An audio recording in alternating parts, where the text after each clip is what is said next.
guhera mu ntangiriro z'uyu mwaka wa 2025 kugera ku mpera y'ubuzima bwabo.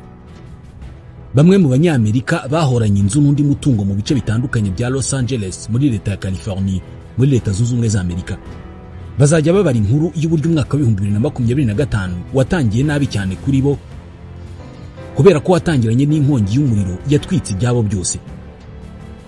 Muribuka tuvuga kuri iyi nkongi yabaye ikiza kamere kubera ko yaturutse ku mpeshyi ikomeye cyane yatumye ibimera byose biri muri kariya gace byumagara, bityo igihe hadutse inkongi y'umuriro igakongora byose inyuzeho, ku buryo n'ubu tubabwira ibi abashinzwe kuzimya inkongi batarashobora kugenzura uyu muriro neza. Muribuka kandi tuvuga uburyo uyu muriro watijwe umurindi n'inkubi y'umuyaga iri muri kariya gace, inkubi y'umuyaga bise Santa Ana. Uyu muyaga wamaze gutangira kugenza make, ariko abatuye mu gice cy'uburengerazuba bw'amajyepfo ya leta zunze ubumwe za Amerika babwiwe ko mu cyumweru gitaha hazaza indi nkubi y'umuyaga ikomeye cyane ishobora gutuma ibintu bisubirira udubi. Uyu muriro umaze kwica abantu 25, umaze gutwika byo gukongora inzu 12,000. Ibice byibasiwe cyane ni Pacific Palisades ndetse na Eaton. Ababarirwa mu binyacumi by'ibihumbi bavuye mu byabo. Amatangazo y'inkongi aratangwa n'ibigo by'iteganyagihe mu buryo buhoraho. Birasa naho umuntu wese ukora ibijyanye n'itangazamakuru yerekeje amaso kuri California kugira ngo bifatire amashusho y'ibi birimi by'umuriro biteye ubwoba.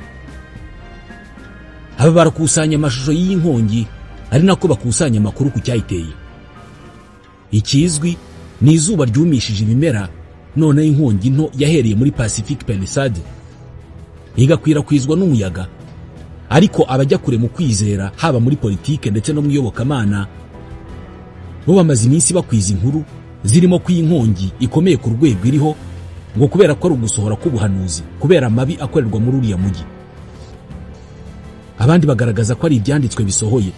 Hari n'abavuga ko ari guverinoma ya leta zunze ubumwe za Amerika yateje iyi nkongi ngo igaragaze kwihindagurika ry'ikirere riri ku rwego rukomeye. Abandi bakavuga ko ari abayahudi bayiteje. Hari abajya kure bakavuga ko inkunga leta zunze ubumwe za Amerika zitera Israeli ndetse na Ukraine ngo yatumye zibura amafaranga ahagije yo kuzimya umuriro. Nk'uko bisanzwe, nyuma y'ikiza gikomeye hari amakuru menshi ahimbwa n'abantu ashaka kugaragaza icyateye icyo cyago gitandukanye n'icyavuzwe. Reka tuvuge kuri bimwe mu bihuha bivuga ku nkomoko n'imvano y'iyi nkongi y'umuriro. Turibanda cyane ku by'ubuhanuzi. Iyi nkongi irimo gukongora Los Angeles yaba ari ubuhanuzi burimo gusohora koko? Ubu harabarwa agaciro k'ibimaze kwangizwa n'iyi nkongi y'umuriro imeze nk'umuriro w'amazuku kamaze kugera kuri miliyari 250 z'amadolari. Bivugwa ko ibyangijwe bizishyurwa na sosiyete z'ubwishingizi, abaturage ubwabo, ariko na leta ikazabafasha. Bitewe n'uburyo Los Angeles ari umujyi warutuwe n'abakire bahubatse inzu z'akataraboneka zifite agaciro ka miliyoni nyinshi z'amadolari, niyo mpamvu ikiguzi cy'ibyangiritse kirimo kuzamuka gutya. Bibarwa ko kubarura ibyangiritse nibirangira, birumvikana umuriro wamaze gutuza, ngo ibyangiritse bishobora kugera kuri miliyari 500 z'amadolari y'Amerika. Nta nkongi muri leta zunze ubumwe za Amerika yari yarigeze igira agaciro kangana uku nguku. Ubukana bw'uyu muriro ni nabwo burimo gutuma benshi bazana ibitekerezo bitandukanye by'icyateye iyi nkongi. Hari abizera ko gushya kwa Los Angeles ari ubuhanuzi bwasohoye, mu mujyi wa Los Angeles ukaba urimo gushya ugakongoka kubera ibyaha biwukorerwamo. Ibirimi by'umuriro bigitangira kurya inzu z'abaturage n'imodoka zabo, amashusho ateye ubwoba agasakara ku isi yose ku mbuga za internet no mu binyamakuru. Abantu ba mbere basanzwe bagira inkuru zitandukanye n'iz'abandi bahise batangira kuvuga ko ibyanditswe birimo gusohora, ko iyi nkongi y'umuriro ari igihano cy'Imana kuri Los Angeles kubera ibi bibera muri uyu mujyi, by'umwihariko mu gace kawo ka Hollywood gakinirwamo za filime nyinshi tureba zirimo n'iz'urukozasoni. Inyandiko zihari zirimo guhuzwa n'iyi nkongi n'iz'umuhanuzikazi w'umunyamerikakazi witwa Ellen Goldwhite. Ni inyandiko ziri mu gitabo yise The Last Day Events. Ugenekereje mu Kinyarwanda ni ibikorwa byo mu gihe cya nyuma cyangwa se ibikorwa byo mu gihe cy'imperuka. Muri iki gitabo uyu mwanditsi yavuze ku mijyi myinshi. Ni muri chapitre ya 8 y'icyo gitabo yise imijyi cyangwa the cities. Ni igitabo wabona no kuri internet. Avuga ku mijyi yagarutse byihariye ku mujyi wa Chicago na Los Angeles, anabiha titre yihariye cyangwa se umutwe wihariye wa Chicago na Los Angeles. Ellen G. White yaranditse ati, nabonye inyubako zitwikwa n'umuriro ndetse zinasenywa n'imitingito. Numvise ijwi rimbwira ko dukwiye gushora amafaranga menshi mu kubaka amazu maremare. Muri iyi nyandiko uyu mwanditsi yanditse ku mijyi myinshi, aho yanditse no ku mijyi irimo San Francisco na Oakland. Avuga ko iyi mijyi yahindutse nka Sodoma na Gomora. Ati Uwiteka azayisura kandi izagerwaho n'ibyago kubera urubanza rwayo. Umujyi wa New York nawe yawanditseho. Ubu buhanuzi rero bwatumye benshi bavuga byinshi kuri internet. Bakavuga ko hari umuhanuzi wahanuye iby'uyu muriro ukomeye urimo kuyogoza umujyi wa Los Angeles. Benshi cyane cyane abakristo n'abizera bakavuga ko Los Angeles ari umujyi wagombaga gushya rwose, ngo kubera ko wasuzuguye Imana ku mugaragaro, kandi ibyo ngibyo ngo ntabwo ari ibintu byakwihanganirwa. Ababivuga bashingira ku buryo mu birori bikomeye cyane mu bijyanye na sinema bya Golden Globes Award biheruka kuba ejo bundi ku itariki ya 6 y'uku kwezi kwa mbere, wari ubiyoboye cyangwa se umushyushya rugamba muri ibyo birori, umunyarwenya w'umunyamerikakazi Nikki Glaser yateye urwenya cyangwa se yazanye imikino ku Mana. Uyu mugore mu gihe yarayoboye ibi birori yavuze byinshi, agaruka kuri Sean Diddy Combs cyangwa se PDD, uherutse kuvugwaho cyane kubera amabara yashinjwe harimo gufata abagore n'abakobwa ku ngufu, akaba nabikurikiranyweho mu nkiko. Uyu mugore yavuze byinshi cyane nk'uko bisanzwe bikorwa n'ubundi n'abashyushya rugamba bayoboye ibirori bikomeye nk'ibi ngibi. Gusa icyo yavuze kigakangaranya benshi, n'ubu kikaba gihuzwa n'umuriro urimo gukongora leta ya California, by'umwihariko Los Angeles. Naho yagarutse ku buryo abantu bakiriye ibihembo bitandukanye muri ibyo birori, ngo bavuze mu mbwirwaruhame zabo bashimira abantu batandukanye. Ati ni byinshi byabaye mu gice cya mbere. Ati imbwirwaruhame zo kwakira no kwemera ibihembo zari umuriro. Ati ninde wasakuje kuruta abandi rero? Ati reka turebe ku mibare. Aha yashakaga kugaragaza abishimiwe n'abatishimiwe muri ibyo birori. Ati nibyo amatsinda n'amaekipe afasha abategura n'abakora za filme yavuzweho inshuro 11 ababonye ibihembo bayashimira. Ba nyina b'abantu bahembwe bavuzweho inshuro 3, naho Imana umuremyi w'isanzure yashimiwe n'abantu 0. Nta muntu n'umwe wayivuzeho. Na Mario Lopez uyobora kanategura ikiganiro cyitwa Access Hollywood yashimiwe rimwe, ariko nta muntu n'umwe wigeze ashimira Imana. Ati ntabwo ibyo bitangaje muri uyu mujyi utabarizwamo Imana. Mu rurimi rw'icyongereza ati no surprise in this godless town. Ibi byafashwe nko gusuzugura Imana n'ububasha bwayo mu birori bikomeye cyane nk'ibi, ndetse byafashwe nk'icyaha gikomeye cyo gusuzugura Imana. Ubwo rero Los Angeles yagombaga kugerwaho n'umujinya w'Imana mu gihe kidatinze, kubera ko ibi byakorewe mu ruhame rw'isi yose, Imana ntabwo yari kubyihanganira. Ibi birori bya Golden Globe Awards byabaye ku cyumweru ku itariki ya 6 y'ukwa mbere. Hashize amasaha make mu gitondo cy'itariki ya 7 y'ukwa mbere, umuriro utangira gukongora Los Angeles uhereye mu gace ka Pacific Palisades. Ukongora icyo uhuye nacyo cyose, haba igihumeka n'ikidahumeka. Benshi cyane cyane abizera batuwiteka arahoye. Uyu mujyi w'ibyaha byinshi utabarizwamo Imana, ubarizwamo ibyaha ntagereranywa, urahanwe, niko bavuze.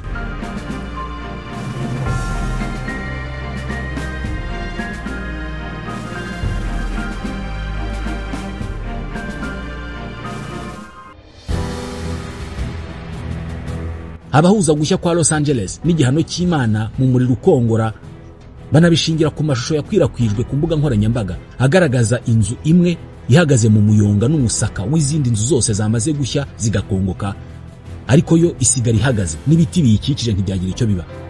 Bavuze ko iyo ngiyo ari inzu yasigaye ihagaze kubera ko ari umuvugabutumwa cyangwa se umukristo wemera Imana. Ngo ibyo byerekana ko ari ikimenyetso cy'uko umuriro uri muri Los Angeles nta kindi cyawuteye uretse Uwiteka urimo guhanura umujyi. Bati rwose nta kabuza, ubu n'ubuhanuzi bwasohoye kubera ko uretse Ellen White ngo hari n'abandi babihanuye bavuga ko rimwe umujinya w'Imana uzikubita kuri Los Angeles nk'umuhengeri w'inyanja. Bati rwose uyu muriro ni ubuhanuzi bwasohoye, ni igihano cy'Imana kuri LA. Ku mbuga nkoranyambaga hari abandi bajya kure bakavuga ko uyu muriro watewe no kuba umuyobozi ushinzwe iby'inkongi muri Los Angeles ari umugore witwa Christine Trolley. Uyu ni umwe mu baryamana nabo bafite ibitsina bimwe. Hari n'abashinja Abayahudi. Hari umugore n'umugabo bitwa Stewart na Linda Rosnick. Aba ni abashoramari b'Abayahudi bo muri LA. Bivugwa ko ngo aribo bagenzura amazi yose akoreshwa muri uyu mujyi wa Los Angeles. Bashinjwa ko ngo bafunze amazi maze abakora ubutabazi bakabura amazi yo kuzimya umuriro. Hari ababigejeje ku rundi rwego bakavuga ko intambara ya Israel na Palestine ibifitemo uruhare rukomeye. Ku rubuga rwa X hari witwa Jackson Hinkle. Uyu ntavuga rumwe n'abashyigikiye Zionism, ya myumvire yuko Israel ari cyo gihugu kigomba kuba ku butaka bwose buriho Israel na Palestine. Uyu yavuze ko inkunga Leta Zunze Ubumwe za Amerika zitanga ku bihugu nka Israel na Ukraine ngo yatumye abashinzwe kuzimya umuriro muri Los Angeles babura ubushobozi bwo guhangana n'inkongi. Ubu butumwa bwe bwabonywe n'abarenga 26,000 bagaragaza ko bamushyigikiye cyane. Ibintu nk'ibi byo gukwiza ibihuha ku cyateye icyago byongeye kugaragara nyuma y'inkubi y'umuyaga yiswe Helene n'iyitwa Milton mu mwaka wa 2024. Aho habonetse ibihuha bivuga ko urwego rushinzwe ubutabazi muri Amerika rudafite amafaranga ahagije yo gutabara kubera inkunga Leta Zunze Ubumwe za Amerika zitanga kuri Israel. Amatsinda arwanya Zionism harimo nk'iryitwa Code Pink hamwe namwe mu mashami ya Jewish Voice for Peace JVP yashatse guhuza mu buryo bweruye intambara ya Israel muri Gaza n'inkongi za Los Angeles. Ku rubuga rwa Instagram ayo matsinda yashyizeho ubutumwa bugerageza kugaragaza ko ibikorwa bya gisirikare bya Israel ari uburyo bwo kwangiza ibidukikije ecocide. Bikavuga ko ibikorwa bya Israel muri Gaza byihutisha ihindagurika ry'ikirere cyangwa se ko inkunga Leta Zunze Ubumwe za Amerika zitanga kuri Israel ituma leta ibura ingengo y'imari ihagije yo guhangana n'inkongi n'ihindagurika ry'ikirere muri rusange. Gusa abenshi mu bakwirakwije amakuru ku cyateye iyi nkongi biganjemo n'abatarabo muri Amerika nabavuga ko umujyi wa Los Angeles ari indiri y'ibyaha ku buryo ari ukwiye gushya. Uyu mujyi wa Los Angeles koko ni umujyi ubamo ibyaha byinshi. Los Angeles ni umujyi wa kabiri utuwe cyane muri Leta Zunze Ubumwe za Amerika nyuma ya New York. New York nawo ni umujyi w'igikomerezwa uri mu birometero birenga 3,900 mu burasirazuba bwa Leta Zunze Ubumwe za Amerika. Uyu nawo twawuvuzeho. New York niyo yabyaye Los Angeles nk'uko abanyarwenya bakunda kubivuga. New York yo ni umujyi wakangutse mbere muri Amerika. Mu mpera z'ikinyejana cya 19 n'intangiriro z'icya 20, New York yari umujyi uteye imbere cyane mu isi y'icyo gihe. Mu byari birimo gutera imbere icyo gihe harimo n'umwuga wari mushya cyane wo gukora no gutunganya za filime. Icyo gihe uru rwari urwego ruto cyane ariko rurimo kwaguka ku muvuduko munini cyane. Abantu benshi bari barimo kuvumbura ikoranabuhanga ritandukanye rikabandikwaho bakarigurisha bagakuramo amafaranga atari make. Ku mpera z'uburengerazuba bwa Amerika, Los Angeles cyangwa LA nk'uko bakunda kubivuga yari umujyi muto cyane udatuwe n'abantu benshi. Nta bucuruzi bwahakorerwaga bukomeye cyane, nta bakire bari bahatuye, mbese wari umujyi muto ukiri kwishakisha, ariko bigaragara ko urugendo rw'iterambere ruzaba rurerure kuri uyu mujyi. Ibintu byahindutse ubwo muri leta ya California havumburwaga zahabu. Uyu mutungo kamere wakuriye abantu benshi baturuka mu bice byinshi bya Leta Zunze Ubumwe za Amerika ndetse no hanze yazo mu cyamenyekanye nka Gold Rush. Buhoro buhoro abaganaga muri California bakundaga guhitamo Los Angeles nk'ahantu ho gutura. Impamvu zabiteraga zirimo imiterere y'uyu mujyi. Ni umujyi uri hafi y'ubutayu, icyarimwe ukaba no hafi y'inyanja, ukaba umujyi utabamo urubura rwinshi cyangwa se ngo umujyi ugwamo imvura nyinshi. Mu minsi 365 y'umwaka izuba muri uyu mujyi ryaka iminsi 280, mu gihe New York izuba rihaka iminsi 230 yonyine. Kubirebana na filme, kenshi zakinirwaga hanze muri icyo gihe iminsi myinshi y'izuba. Ibi byari bivuze akazi kenshi bivuze amafaranga menshi. Muri ibyo bihe gutura muri Los Angeles byari bihendutse kubera ko ikiguzi cyo gushyushya aho abantu batuye cyangwa se mu nzu cyane cyane mu bihe by'ubukonje cyari gito.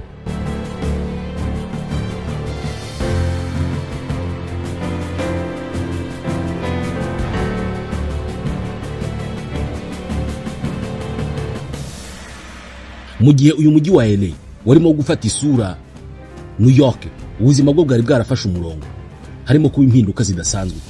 Mwibuke ibijyanye no gukina za filme nibwo byari birimo gufata umurongo muri uyu mujyi.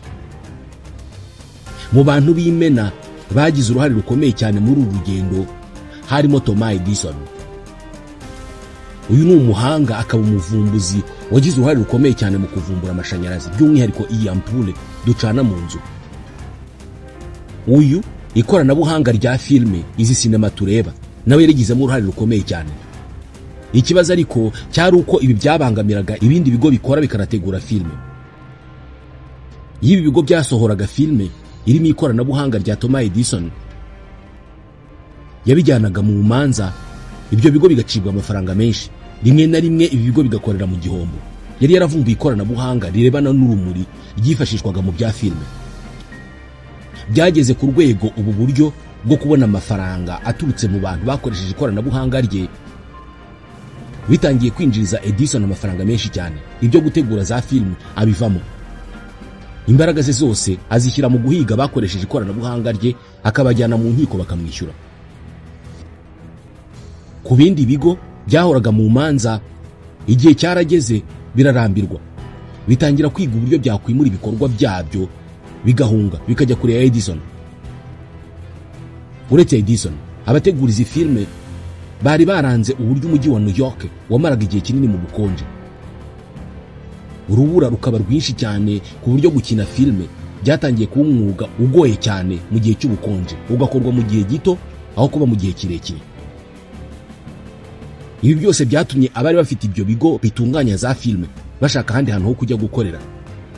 LA cyangwa Los Angeles yatoranyijwe nk'umujyi mwiza bahungiramo. Uretse kuba ari kure ya New York, Los Angeles ni n'umujyi warimo waguka cyane bitewe n'abantu benshi bari bagutuyemo bari mu kazi ko gucukura zahabu yari yarabonetse muri California. Ibi byose abatunganya za filme babibonagamo amahirwe menshi cyane, bituma batangira kuhashyira ibiro byabo, batangira kuhakorera za filme. Abakinnyi nka Charlie Chaplin, Mary Pickford ndetse na Douglas Fairbanks batinyuye abafite inzu zitunganya za filme kubera ko filme zaba hafi ya zose zatunganyirijwe muri LA.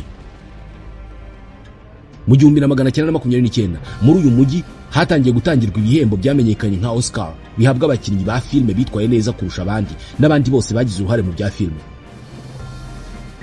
Ni ibihembo byatangirwaga muri hotel yamenyekanye nka Hollywood Roosevelt Hotel. Iyo umuntu atekereje ibya filme muri Amerika, kenshi yibuka Hollywood, ndetse ni nako uruganda rwa sinema muri Amerika rwitwa.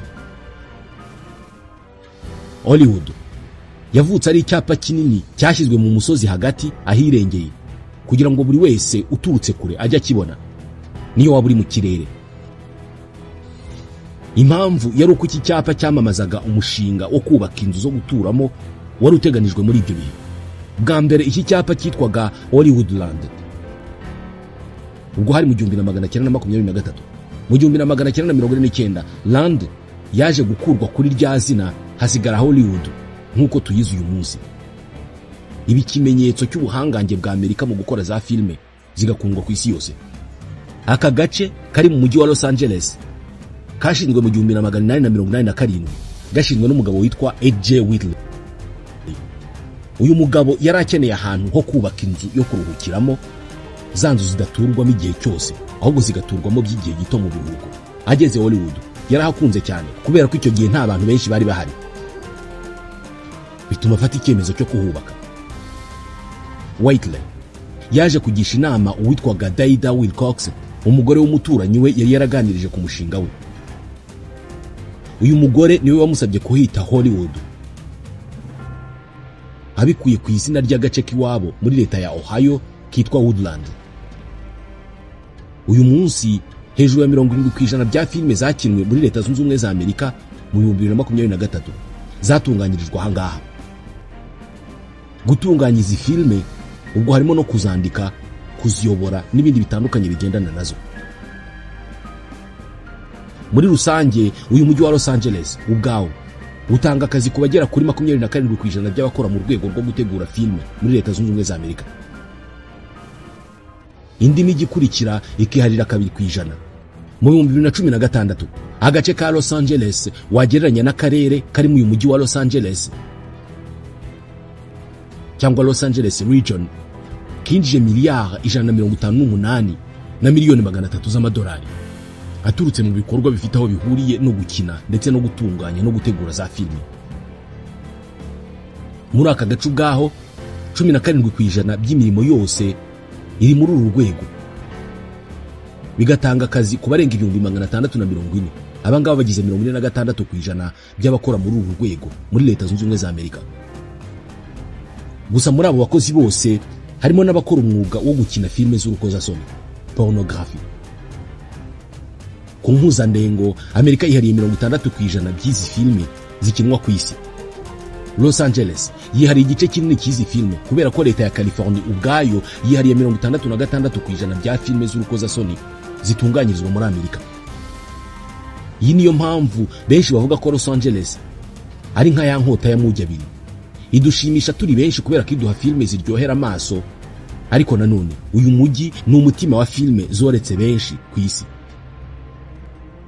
Mu bijyanye n'iterambere rifatika, LA ni umujyi umaze kugera kuri byinshi. Uyu mujyi ufite inyubako ndende zifite metero zirenga 30 zigera kuri 574. Inyubako ndende kurusha izindi muri uyu mujyi yiswe Wilshire Grand Center ifite uburebure bwa metero 335 ni ya 14 mu nyubako ndende muri Amerika yose. Ntabwo ari inyubako gusa kubera ko uyu mujyi unafite agahigo ko kugira za zoo cyangwa se za nzu zicumbikirwamo inyamaswa z'igasozi iri mu bwoko bw'inyamaswa burenga 1,100 bwose. Ni imwe muri zo zifite amoko menshi y'inyamaswa. Gusa byose ntabwo bishashagirana muri Los Angeles.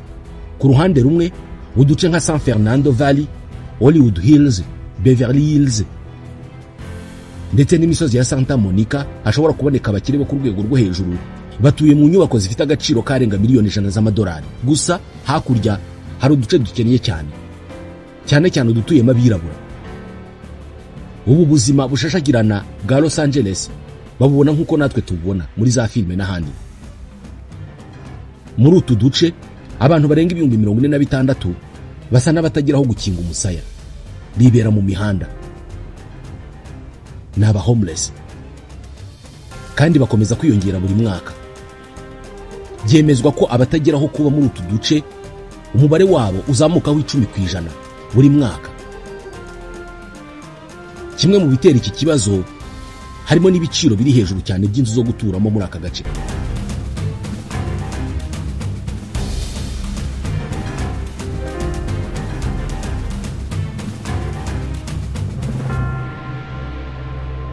LA ni agace k'ibyamamare, bikekwa ko nibura ibyamamare birenga 10,000 bituye ahantu muri Los Angeles. Guturana n'abakire bigira umumaro kubera ko bitanga akazi, gusa nanone bishobora kuba ikibazo gikomeye cyane kubera ko aba bakire baba bafite ubushobozi, bigatuma bishyura ibiciro by'inzu ku kigero kiri hejuru cyane, inzu zigahenda, abamikoro make bakibura. Ku rundi ruhande ariko Los Angeles imaze igihe kinini yakira abaturage benshi nyamara itubaka inzu zo guturamo zihagije. Nk'ubu uyu mujyi ukeneye inyubako 400,000 kugira ngo ukemure ibibazo by'imiturire, gusa kuzubaka ntabwo ari ikintu cyoroshye. Iri bura ry'inzu zo guturamo rituma bamwe mu baturage cyane abirabura bishyura hejuru ya 45% by'amafaranga binjiza buri kwezi bishyura inzu zonyine. Umuntu wishyura inzu hafi 1/2 cy'amafaranga yinjiza biragoye cyane ko yabaho ubuzima bwiza kubera ko andi 1/2 asigaye ntabwo amufasha mu gutera imbere. LA niwo mujyi muri Amerika ufite ubucucike buri hejuru cyane ku nzu imwe. Nibura 11% by'abatuye Los Angeles bararana n'undi muntu mu cyumba kimwe. Iki ni ikibazo gikomeye cyane ku baturage ba Los Angeles, ku buryo hejuru ya 93% by'abahatuye uyu munsi bifuza ko ubuyobozi bwabo bwakemura iki kibazo cy'imiturire. Bitewe n'umubare munini w'abatagira aho bakinga umusaya, Los Angeles niwo mujyi wa kabiri ugaragaramo umwanda mwinshi cyane muri Leta Zunze Ubumwe za Amerika, nyuma ya San Francisco. Ikindi kibazo gikomeye muri uyu mujyi ni ikijyanye n'ibikorwa remezo by'amazi. Hejuru ya 40% by'amatiyo akwirakwiza amazi muri uyu mujyi yubatswe nibura mbere y'umwaka w'1930. Menshi arashaje cyane ku buryo akunze gucika akamena amazi menshi mu mujyi. Buri munsi nibura amatiyo 4 arapfumuka akamena aya mazi. Buri mwaka amazi yangirika muri ubu buryo abashobora kwifashishwa n'ingo zirenga 50,000. Iki kibazo n'ibindi byinshi nibyo byibasiye uyu mujyi w'icyamamare ku rwego rw'isi. Agace gatuwe n'abantu barenga miliyoni 10 bakagezemo baturutse mu bihugu birenga 140 hirya no hino ku isi, bavuga indimi zirenga 150. Ni umujyi wamamaye hirya no hino ku isi kubera ibihakorerwa, ariko ubu buzima bworoshye kuri bamwe bushyira benshi mu byago byo kubaho ubuzima bubi cyane. Iki ni kimwe mu byo Leta Zunze Ubumwe za Amerika zishinjwa, bituruka kuri kapitalisme cyangwa se ubwoko bw'ubukungu iki gihugu cyubatse, aho abakire bakira cyane, abakene bakarushaho gukena, kandi rimwe na rimwe intandaro y'ubwo bukene kuri abo benshi igaturuka ku bukire bwabo bake.